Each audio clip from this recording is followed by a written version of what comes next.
Okay, so unfortunately I had to take the intake manifold off. That's the only way you're ever going to reach this tube here with that stupid, like you got to squeeze the side thing to it. I don't remember what I did with it, but getting it off of this thing was a huge pain in the ass. And the last bolt that you need is right there. So what I had to do,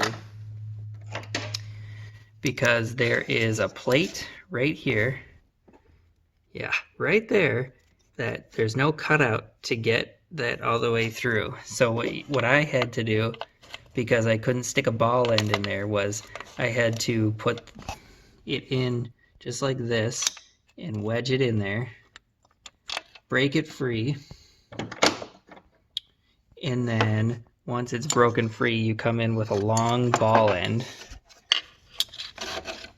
lift up on these tubes just enough to flex them to be able to turn it. And then you drop your tools on the floor. So what I would recommend is if you have to do, oh my gosh, if you have to take this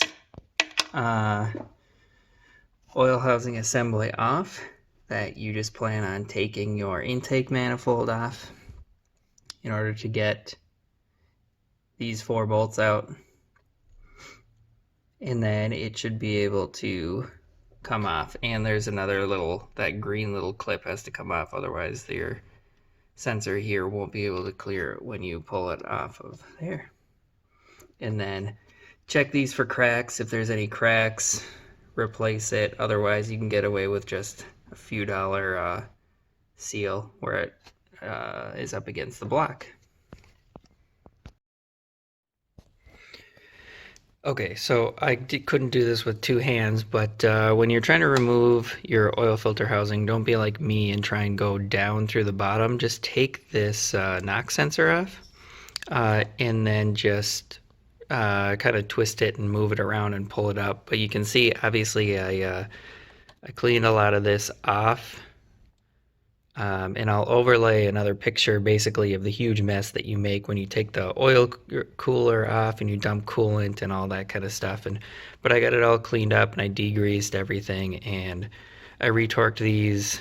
I think I couldn't find a good number, so I just went to something that felt good. So I think I did like 18 Newton meters or something, and which is, I don't know, maybe like 110 inch-pounds. I don't know. You'll need to verify those numbers. But that one started to feel like it was maybe yielding, so I decided to stop there. So now we'll just have to put the knock sensor back on, put the oil cooler back on, and a lot of people buy new oil coolers, but I just took my Dremel with a wire wheel and cleaned off the stuck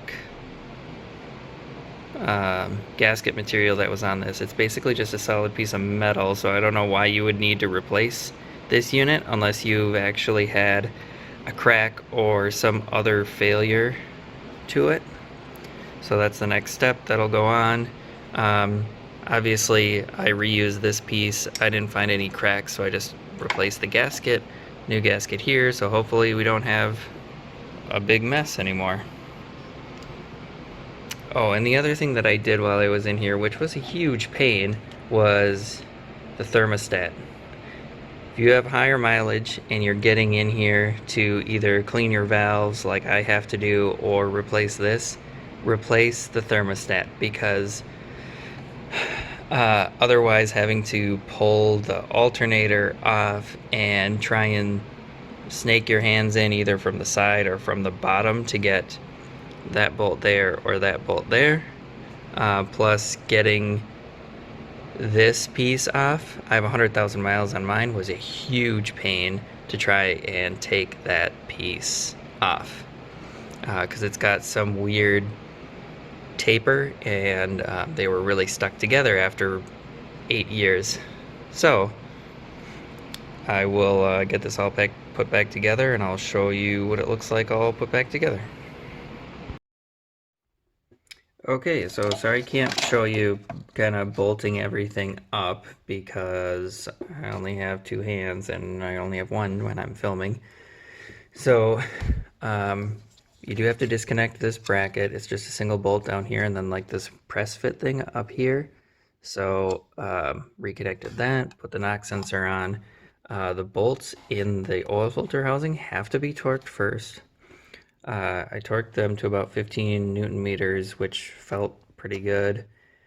And for the oil cooler, again, I couldn't find these specs, so maybe not use mine exactly, but I can see like, actually you can see that new gasket there, how it actually sticks proud of the oil filter housing, and we're actually creating a seal with that.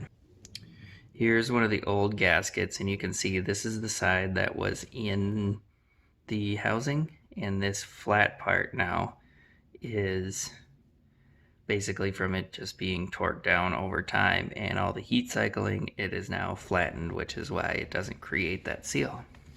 So just have to make sure that you reconnect all your clips here and put the hose for the oil cooler, get the hose clamp on. Some of these things you have to reach from the bottom, but if you are good at feeling around like underneath the oil cooler and the whatever this housing, you can get them all from up top, but this clamp you have to get from the bottom unless you spin it all the way around. So I think that about finishes it up. Got to connect that piece there, which goes around up to the valve cover. And that is the end of that job.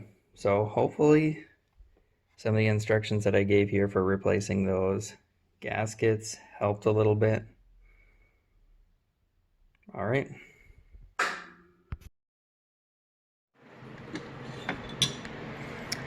Okay, so I've been media blasting these valves, and maybe I'll with some walnuts, and maybe I'll overlay the before pictures on it. But here's another, I can't remember what these are called, but this little piece that slides in here to help keep the flow even. So one of the things that I experienced that I haven't seen anyone talk about when they come in and blast stuff is you can see right around all the edges I end up with walnuts that are basically stuck down in that little corner. So I'll go over to the other ones. So what I've been doing, you can see they're fairly clean. I use a combination of blasting with walnuts and scraping with a pick. So you can see we get pretty clean valves, and there isn't any walnut shells or whatever, the media left stuck anywhere else. They're not perfect, but if I overlay the pictures of what they used to look like, they look much better. But for these, what I've been doing, I don't have the special fixture like that sits on here so that you don't get walnuts everywhere. So if you do that, it makes a total mess. So be ready to be doing a lot of vacuuming. So what I've been doing is coming in with one of these picks, and basically I'm not getting as good of an angle because I got to be right in front of the camera here, going right around the edge and getting all that out. And then basically I found this hose in my garage and I wrapped a bunch of tape around the end, adapted it to my shop vac, and then I come in with this and I suck out all of the excess that's in here. So these are a couple steps, I don't know, that I've just been trying to get away with doing it as cheap and easy as possible without doing a bunch of chemicals in the garage, because the family hates it when I fill up the garage with fumes and it's the middle of winter. and all I got was this this cheap Harbor Freight blaster. It was like 30 bucks, and then it's like 25 for all of that. And that, how much media is in there is, I had it filled to the top, and I still I still didn't even use the entire box. So, in general, I say that, oh yeah, there's more of that mess. In general, I think that works pretty well.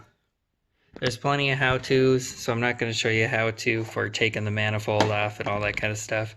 Just make sure everything's protected. You don't want to get this stuff in your engine. So, make sure you keep those valves clean.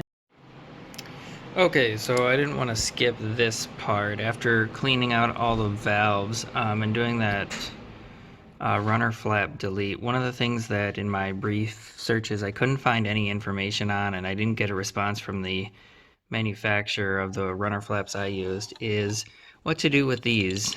Now obviously these I think are supposed to correspond with those runner flaps, but to me, what they look like they're doing is help distribute the airflow evenly to both sides instead of it all wanting to flow in on the near side.